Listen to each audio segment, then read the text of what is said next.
Am I audible? Thank you, panelists. Time.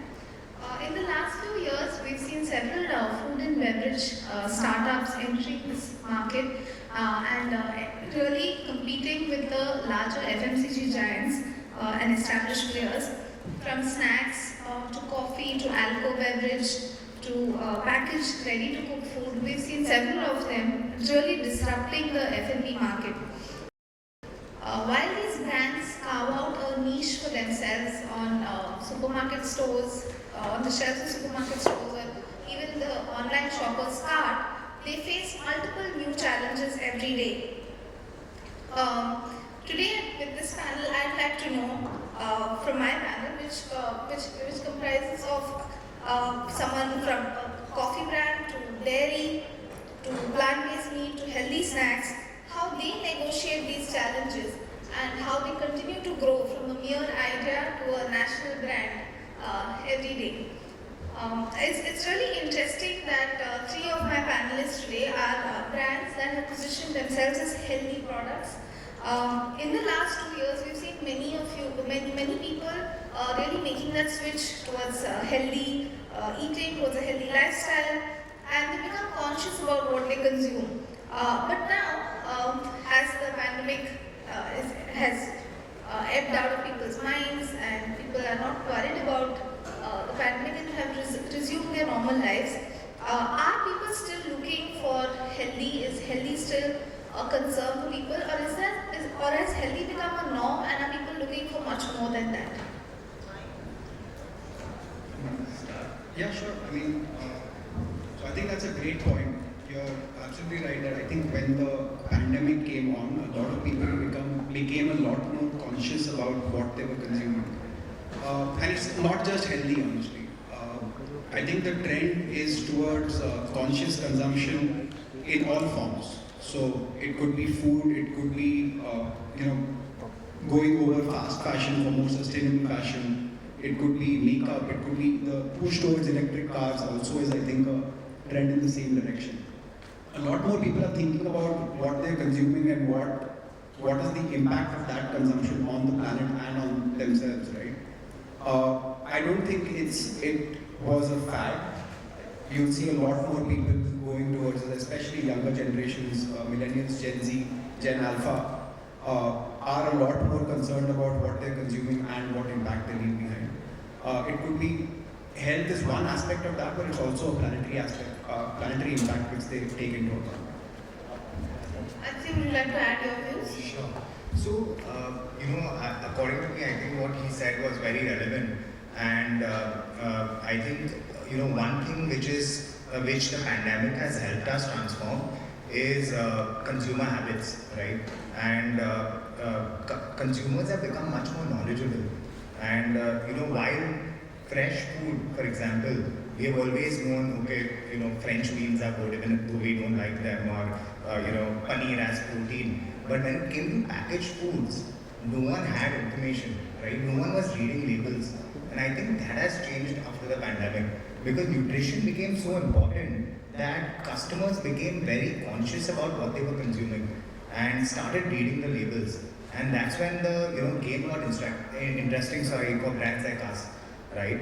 And I think in the last 2 years, the transformation that we have seen of consumers, the consciousness that they have to what they are consuming has increased significantly. And the thing with knowledge, according to me, is once you gain it, you don't lose it very easily, right? So once people become knowledgeable, it's very difficult for them to go back to the old habits. And I think that's going to be an interesting shift, which is going to be more progressive. Also, this pandemic, I think we saw a lot of new parents on the other side of the pandemic with families, right? And they have become much more responsible in their decision making, because the pandemic was a MBA for them to understand nutrition. So now they have started making these decisions for their children as well, right? And for their family as a whole. And I think that's going to be the new generation, which is going to continue to grow, continue to buy from D2C brands, continue to make healthier choices. So I think it's a very interesting phase for us. as an ecosystem in this category. That's an interesting point you made. And another very interesting bit about the pandemic was how brands were really innovating in the F&B segment. And a lot of this was fueled by the trends of the time. Like there was this whole moment where people was looking for Ayurvedic solutions or looking for immunity boosting solutions. Like what you said, there was a moment where people were feeling a little concerned about the planet, and there was this whole plant-based interest that developed. Epigame, in fact, has launched plant-based products during this time.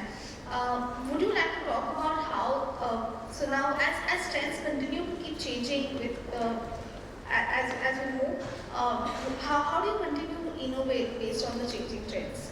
So I'll actually just add on to his point. Like when he said that, when somebody gains knowledge, the knowledge stays. I think whatever transition we saw happen during these 2 years when people were sitting at home, people were like more conscious of what they were consuming, more conscious of their immunity. I think it's going to stay. It's something good that we've moved towards. It's not something bad that we've moved towards. So it's going to stay for sure. It just puts a lot of pressure on brands as well to do better than what they were doing before. I think for brands who are already conscious about clean label, already conscious about good ingredients, already conscious about healthy food, they will thrive and they will have to do better. The brands which were not doing that will have to start doing it. So I think innovation will keep happening, and I think even we did something very similar during the pandemic because we realized that this is an upcoming trend. People are actually thinking about like conscious food, about like what sustainability is, and they are making those choices, and these choices are here to stay. So yeah, like this is where we are headed, and it's an exciting time for all the brands actually. Yeah. One of the innovations that we saw during this time is with quick commerce, where many of these delivery platforms were promising 10-minute delivery, 15 minutes delivery. Quick commerce has become the thing for today. And we've seen that it has given a boost to the F&B segment as well. Can you describe what is the role that quick commerce plays for your brands? Aditya, would you like to start? Sure. So, yeah, sure, thanks. So, I think snacks is a very, very impulse-prone category when it comes to consumer purchases. So, honestly, selling snacks through our own website, while it is a significant portion of our sales, has always been difficult, right? Because you are essentially telling customers to make a pre-planned purchase. Same applies to Amazon. I mean, next day delivery is also not impulse purchase. So I think for a D2C brand, Q-commerce is a great platform, right? And for a snacks brand, it can't get better. That being said, again, Q-commerce is, while it's growing at a very rapid pace, it's still at a slightly nascent stage. So it cannot be the key revenue driver or contributor to the top line. But I believe that there's a lot of scope for it to become a key driver over a period of time. And again, I think when it comes to consumer behavior as well, today there's a very small section of customers who have started adopting Q-commerce. It's people like us at this event, right? The minute these Q-commerce chains can penetrate into the mass market, can penetrate into the tier 2 cities the way JioMart intends to do, I think that's when this market can become huge. But I think this channel is going to change the way consumers consume, especially for categories like us. And I see a lot of promise for us, at least on these platforms. You mentioned about consumer behavior. Many would say that quick commerce is almost spoiling consumers to a fault. What would you say about that, Isha? Would you like to share your views? How is this format changing consumer behavior? It definitely puts a lot of pressure on companies that are not delivering in 20 minutes, right? But to Aditya's point, like, it is a dream for new brands, right? You are in front of your consumers on their phone. It's a very different way of how consumers are discovering products today. I don't know, like I'm sure a lot of people over here might not have actually gone to a physical store as frequently as they used to before COVID, right? And now the discovery is happening on your phone. So it's a completely different way of like consuming content and purchasing products. So it's definitely very, very different. we'll have to wait and see how this Q-commerce actually evolves. Is 20 minutes really sustainable, or is it going to like maybe get to a 60 to 100 minutes kind of a window and settle over there? Because that's something we are still kind of figuring out. But consumers have accepted this platform and they are spoiled now. So we have to just make sure that our brands are there. Because I think the other thing that also happens is a lot of times consumers are okay compromising with the brand for convenience. If I want to purchase curd, if epigame is not there and something else is there, I'll go for it because I want it now. And that is something which wouldn't have happened earlier when people used to go in the store, right? So it's a very different environment for brands. It's great and it has its own problems at the same time. But we'll have to wait and watch how this kind of evolves from here. While we speak about the channel strategy, I'd also like to speak about customer acquisition. The cost of customer acquisition online is rising. How important would you say is it to be omni-channel today for brands? Sohil, would you like to share this? So, see, ours is for context, plant-based meat is a very, very nascent sort of category, right? We've been in the market for all of 1.5 years now. And after us, there have obviously been a slew of other brands that have come in. What we found out from most of our consumer surveys is that taste is the #1 barrier to try and get people to try out plant-based meat. And for food, you can only make them taste it if you're physically present and you're actually making them taste something, right? I think Epigame, kudos to them, they did this back in the day where they had tasters in almost every supermarket, handing out little tasters for you to do.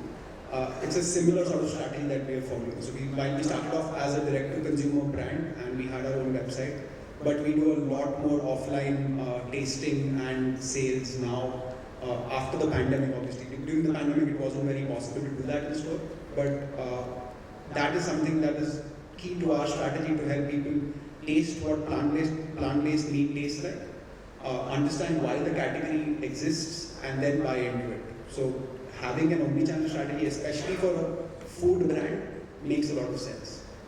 Just to add on to that, I think omni-channel is also the more sustainable way forward because the quick commerce has only penetrated a certain section of society. You are kind of catering to a larger audience, and to get to all of them, you have to be everywhere. So you cannot only just rely on one platform or one channel. You have to be everywhere in order to build a sustainable business, and that's why omni-channel is the way to go. Interesting. I'd also like to speak about brand collaborations. Recently, Blue Tribe has collaborated with MyProtein, a sports nutrition brand, and as a plant-based meat brand, we've seen that many of them have collaborated with QSR chains as well, providing plant-based alternatives in these restaurants. How do these collaborations help expand the brand's audience base beyond?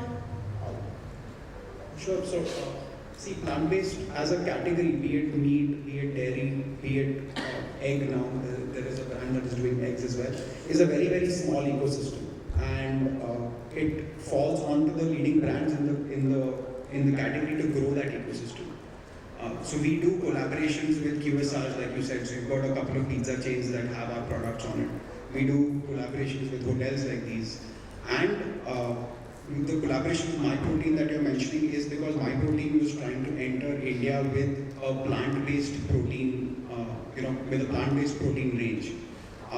And that kind of helps the ecosystem for consumers to buy into more plant-based brands, products, use cases, right?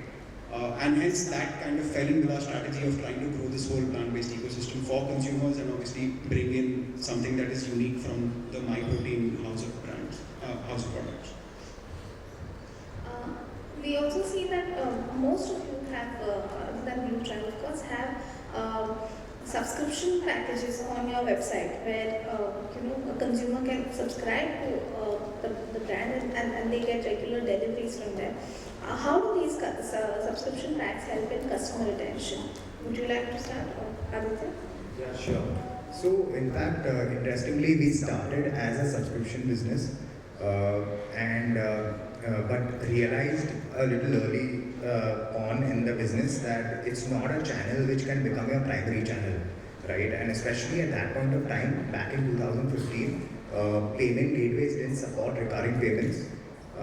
Even today, I mean, it's a hassle, right? It keeps changing the regulation and getting payments seamlessly from customers, even especially from a customer's experience, it's a hurdle, right? But that being said, yes, I mean, if India manages, if FMCG brands manage to crack the subscription piece, I think it will be a very interesting way to retain customers.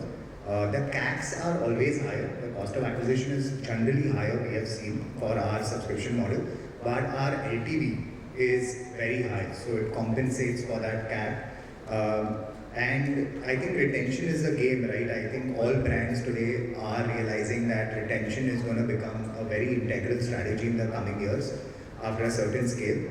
So anything that can aid retention, I think is a good strategy. But that being said, from a consumer behavior standpoint, I think India is a very different market, unlike the West.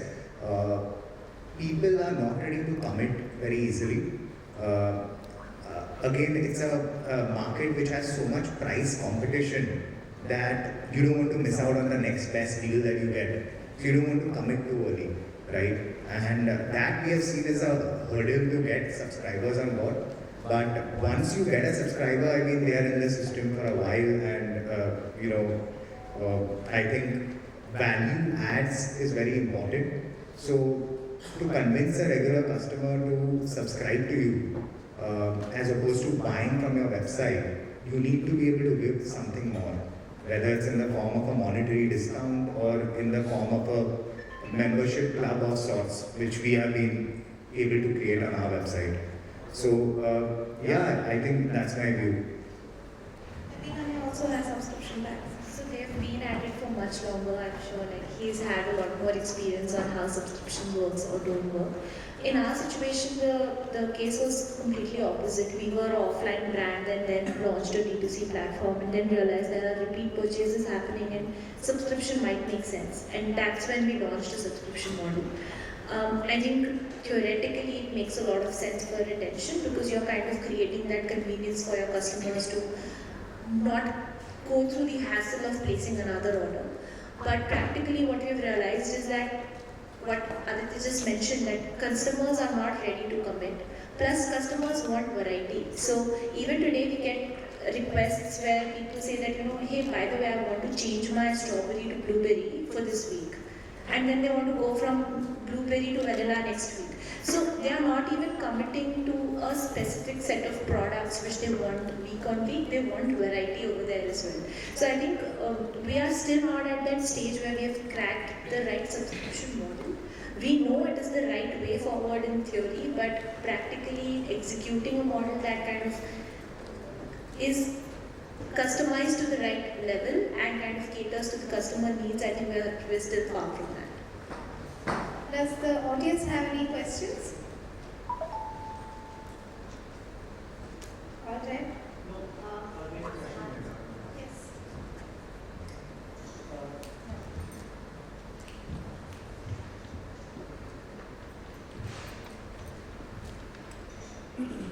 Hello. Hi, my name is Naveen. I work with a staffing company. But my question is to all of you. One of the underlying thought here is the consumer is getting more conscious about his decisions. At the same time, we are also trying to crack impulsive decision purchases. On a very philosophical level, being a conscious decision maker takes time. So if I am consciously deciding about buying A, B, C, how does quick commerce make sense then? Quick commerce is impulsive, this one is long term. So any links that you have cracked which will help the audience to understand better the correlation between the two? Would you like to answer this? I mean, I could give it a shot. I think what we meant by conscious consumers is that people, while they're taking a decision on brands, are looking at whether that brand is feeding into what their value system is. In terms of is it conscious? Is it caring about what is on the label? Is it caring about packaging? Is it caring about the planet for that matter? Once you've got a brand perspective in your mind, if it's available on quick commerce, great. I think the quick commerce is only a delivery mechanism for getting to the brands that you want to get to. So, I mean, giving you an example of, say, buying a normal makeup brand versus a sustainable, cruelty-free makeup brand, if both of them are available on quick commerce, somebody might go for the sustainable, cruelty-free one versus the normal. Yeah, I think. Just adding on to what he said, I think the difference is in like what you are. So the impulse part is how you're purchasing. The consciousness part is what you're choosing. So I think that's the difference, because you kind of filter out the brands that you want to purchase through that consciousness filter, and then your purchase behavior is more impulse. So the way you shop is more impulse. So the psychology still remains conscious, but it's just that people are not planning in advance. I would also just like to add. So again, what I have seen, at least when we talk to customers, while Q-commerce is a channel where obviously people tend to make impulsive purchases, I think you don't buy everything in your pantry from Q-commerce, right? So you will always have, for example, if someone is ordering onions and tomatoes from Q-commerce, it is a conscious decision which they are taking. But if they don't get, for example, healthy snacks for whatever reason on these channels, they purchase it from a supermarket chain or a kirana store. So I think it's also, like they said, the channel and the availability, right? I think the behavior is decided by the customer. The channel depends on where availability is there. Thank you. That's all we have time for today. Thank you, panelists. Very interesting. Thank you. Thank you.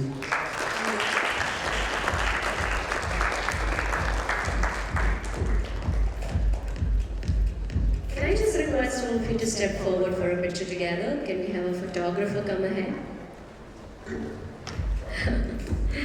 Not I think that was a wonderful discussion, wasn't it? Can we have a big round of applause for us panelists here on stage?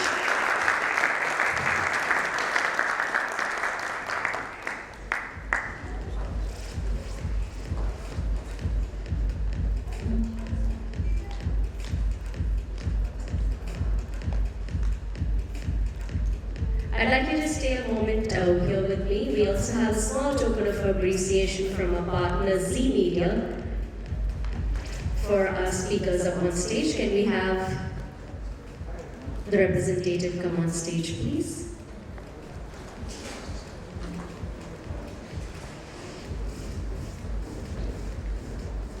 Firstly, thank you for sharing your thoughts, all of you, and thank you, Benita, for making it in time as well. Just a moment more while we get our token of appreciation up on stage.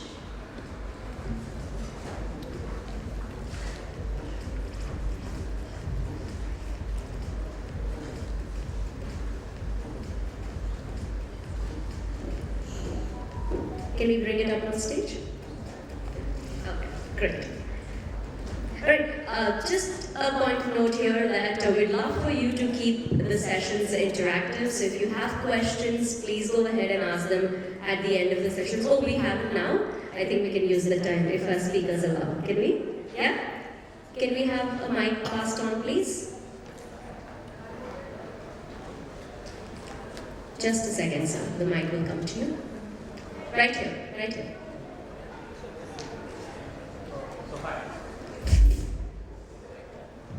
Yeah.